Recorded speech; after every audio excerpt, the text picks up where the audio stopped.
இன்றைக்கி நம்மளுடைய சேனலில் தோசை மாவு வச்சு குழி பணியாரம் எப்படி செய்கிறதுன்னு தான் பார்க்க போகிறோம். வாங்க எப்படி செய்கிறது பார்க்கலாம். இதுக்கு நான் இந்த கப்பு அளவுக்கு 1 கப் அளவுக்கு மண்டவெல்லம் எடுத்திருக்கேன். அதில் கொஞ்சோண்டு தண்ணி ஊற்றி இதை நல்லா ஃபஸ்ட்டு கரைச்சி எடுத்துடலாம். கல் இல்லாத மண்டவெல்லமாக இருந்துச்சுன்னா அப்படியே சேர்த்துக்கலாம். ஆறுனதுக்கப்புறமா நம்ம மாவோடு சேர்த்துக்கணும். இப்போ இதை நல்லா மிக்ஸ் பண்ணி எடுத்துடலாம். உங்களுக்கு ரொம்ப ஸ்வீட்டாக வேணும்னா எக்ஸ்ட்ரா சர்க்கரை சேர்த்துக்கலாம். இப்போ நல்லா மிக்ஸ் பண்ணியாச்சு. இப்போ ஒரு 1/4 டீஸ்பூன் அளவுக்கு பேக்கிங் சோடா சேர்த்துக்கிறேன். இதையும் நல்லா மிக்ஸ் பண்ணிடலாம்.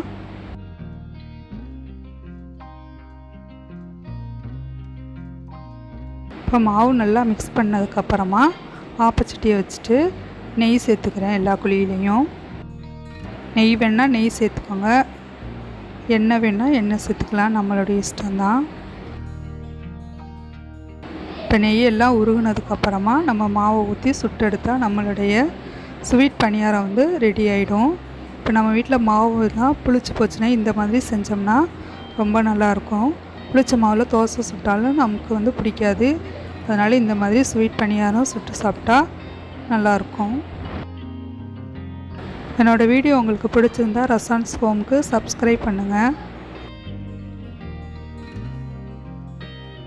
எல்லா குழியிலையும் கொஞ்சம் கொஞ்சமாக மாவு சேர்த்துடலாம். மாவு ஊற்றும்போது 3/4 குழிக்கு ஊற்றுனா போதுமானது. ஏன்னா அது ஆப்பம் பொங்கி வரும். நம்ம ஃபுல்லாக ஊற்றிட்டோம்னா வெளியெல்லாம் வர ஆரம்பிச்சிரும்.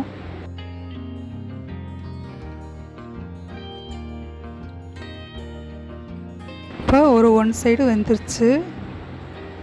இப்போ நம்ம இதை திருப்பி போட்டுடலாம்.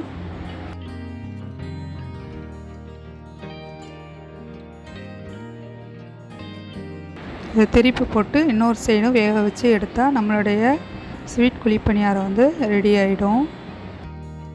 நீங்களும் உங்கள் வீட்டில் ட்ரை பண்ணி பாருங்கள். குழந்தைங்களுக்கு ரொம்ப பிடிக்கும். ரொம்ப ஈஸியாக செஞ்சிடலாம். நம்ம வீட்டில் தோசை மாவு எப்பயுமே இருக்கும்.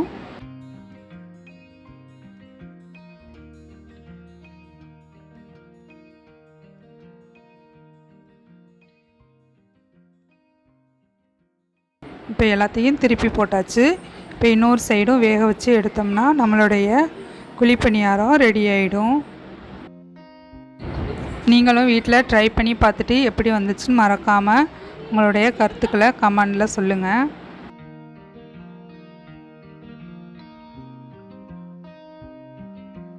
இப்போ இன்னொரு சைடும் வெந்துருச்சு. இப்போ நம்ம இதை எடுத்துடலாம்.